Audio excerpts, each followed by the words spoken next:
Hello YouTube. I made a video a while ago called God, Morality, Evolution and Death. In the comments, a fellow INTP has asked for a video request. Um, we've been talking about different things about life, and I've made a Word document that I'd like to read out. I'll read out his comments, and then I'll put in my part of it after a certain section, and put my perspective in while also reading out his. So this will be a good uh, look on two different sides of a topic from two different INTPs. Um, it's great to have INTPs and other types comments on my videos so I can come up with video responses. It's a lot of fun. I've enjoyed writing this, and so here it goes. So the comment starts with, so the main reason for these topics is that I have actually been trying to come up with a theory that could explain what happens to all animals after they die. However, with so many religions around the world, not to mention throughout the universe, each with their own concepts of morality, the only way I felt I could come up with a universal theory was to try and be as objective as I possibly could. This meant that I had to think of all actions carried out by all animals in existence as being free of any notions of subjective morality, i.e., moral neutrality. After all, when we think of the billions of animals all over the planet going about their daily lives in order to survive and reproduce, no matter what they do, we never base their actions in terms of what we personally believe to be good or evil, and I do not think that nature would judge their actions in that way either. Nature, in my opinion, would be completely indifferent. Now, as much as we humans like to think of ourselves as being separate from animals, it is now widely known that humans evolved from more primitive animals over a long period of time via the process of natural evolution. Okay, guys, that's the first section. I now tell you what I've written. So, humans have the ability to reason. We watch animals' behavior and learn what is useful and what isn't. We realize that we don't have to kill each other to survive. Because of our intelligence, we have discovered that fruit and vegetables are very healthy as they come from the sun. Therefore, earthy foods are the best. By being able to think of the future and learn from past experiences, this allows humans to know that certain foods create certain effects on the body. Green vegetables, for example, contain lots of nutrients that aid our health, whereas eating red meat and white bread is hard on the digestive system. Animals live on a momentary basis, lacking the ability to reflect like humans. So basically, animals live by instinct. They do what is best to survive on a day-to-day basis without realizing the dangers of their actions, and they do show some intelligence in the patterns of their behavior as to how they hunt and gather.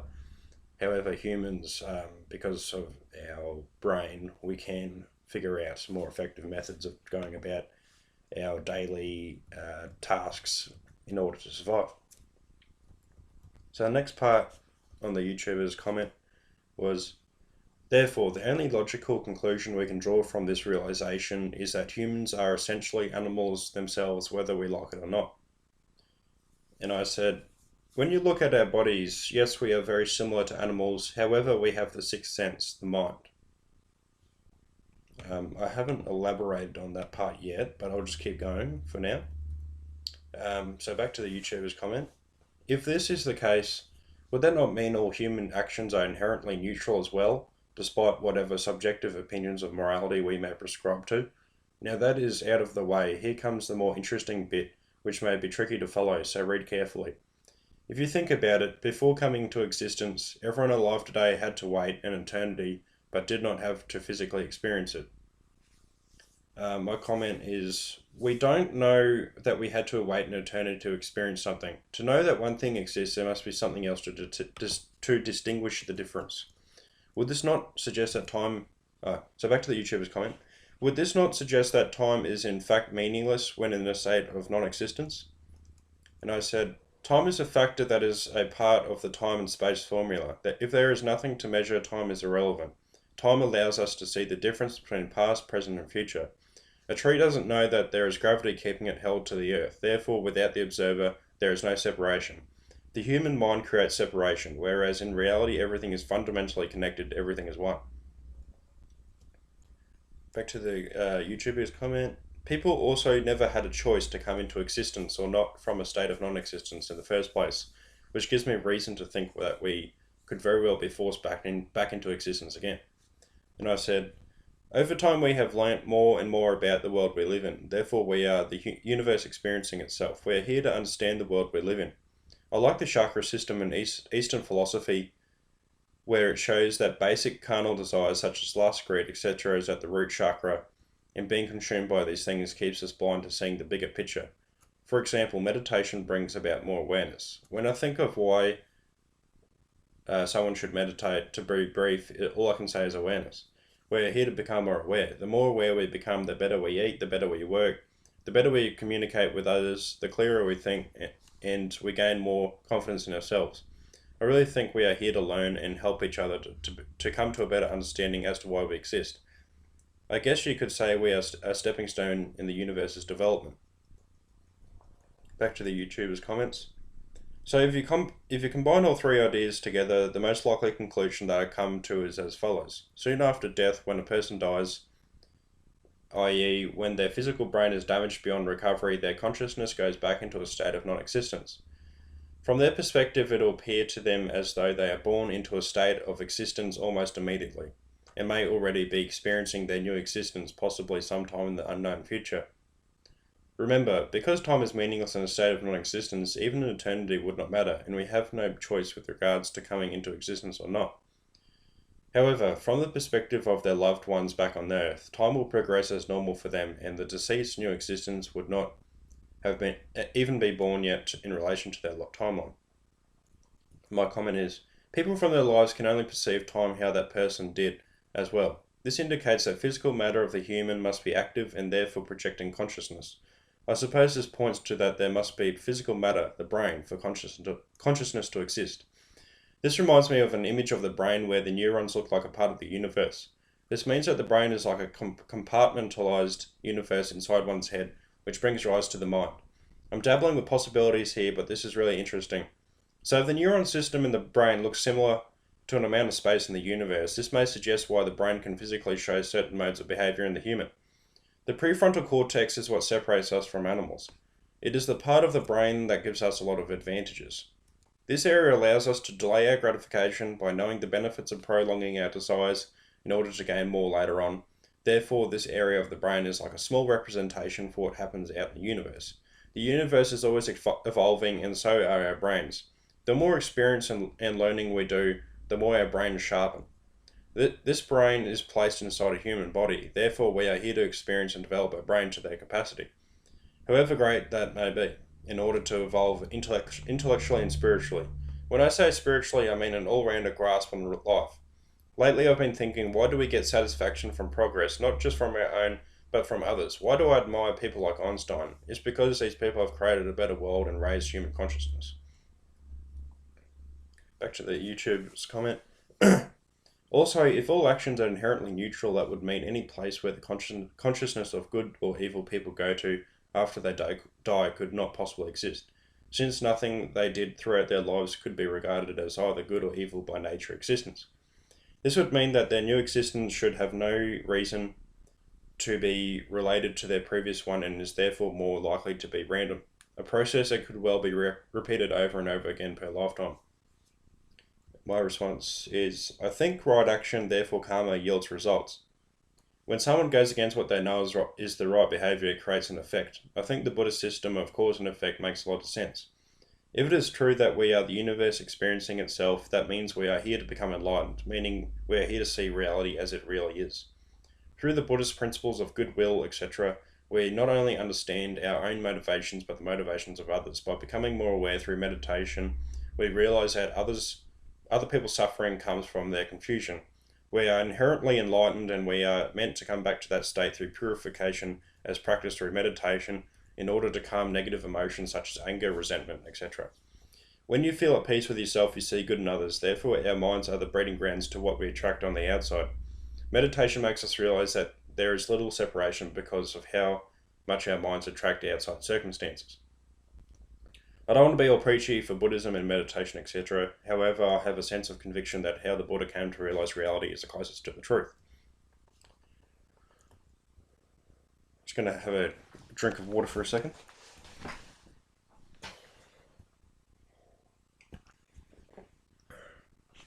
So the YouTuber then said, "This theory has also led me to come to the conclusion that remaining in a permanent state of non-existence, oblivion after death, no longer seems very likely. After all, what would be the point of a universe without a consciousness to be aware of it all? Is that not why we came into being to begin with? I suppose it is sort of like reincarnation, I guess, but because the idea of reincarnation is linked to concepts of morality, i.e. karmic debt, I prefer to think of it as re-existence." And my comment is, I think this is the basis of men's search for meaning. We know we exist and are curious as to why we do, and therefore this could very well be the reason as to why we are here. I talk about meditation a lot here because it has helped me have a clearer mind and think much more methodically. It also helps you understand what actions are more appropriate because you're more calm. That's a bit of a side note promoting meditation. Thank you a lot for your comment. I've really enjoyed thinking about what you've said, and please feel free to converse more in the future. It's a lot of fun. I know I said that a bit robotically, but it's just sort of when you read something out of a Word document, it sort of comes out like that. So this is what I came up with last night. I'm just going to sort of add a few comments to finish. So I just want to read the first couple of sentences first. So the main reason for these topics is that I have actually been trying to come up with a theory that could explain what happens to all animals after they die. So,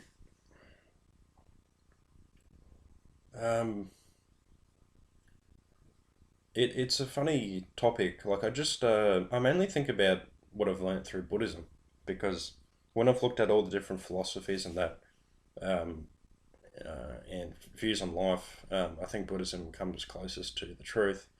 Animals are below humans on the scale. Sort of, if you do bad as a human, you go to the animal state where you can't reason as a human and develop as a human. The Buddhists see human life as a great place to be because there's a lot to learn. It can be a difficult plane to be on, plane of existence.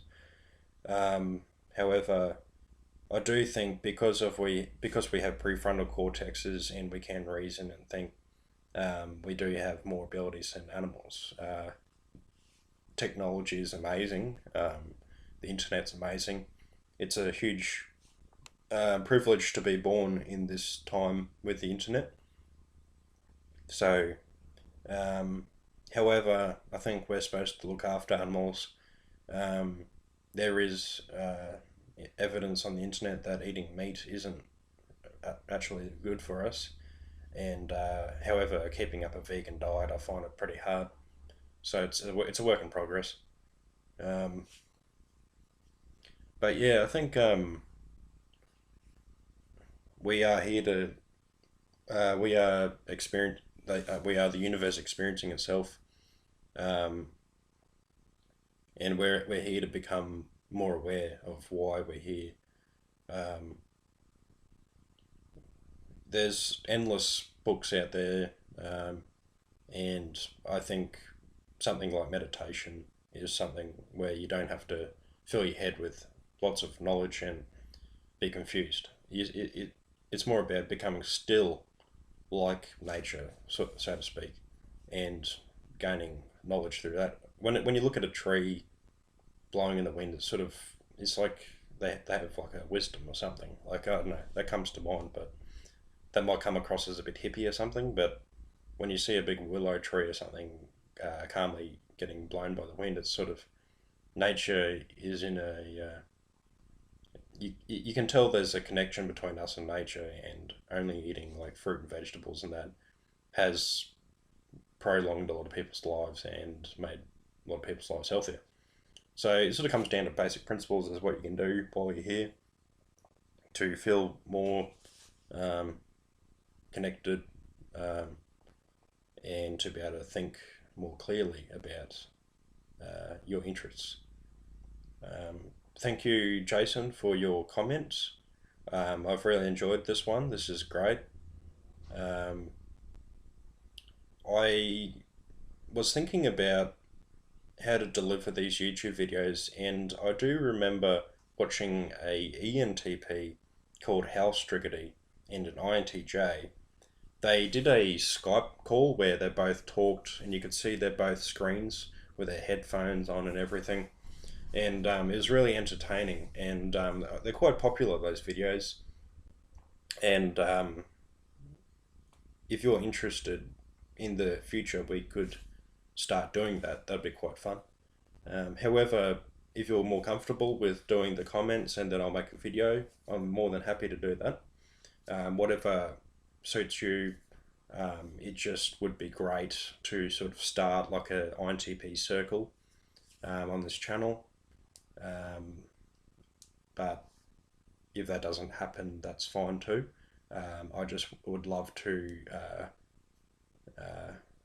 give what I can to all the INTPs and other types out there through what I know, and also learning more from people like you in the comments. So thank you again, and I hope you've gained something from this video. I hope everyone has gained something from this video, and please feel free to comment and give me video suggestions for future videos. Thank you very much. Cheers. Bye.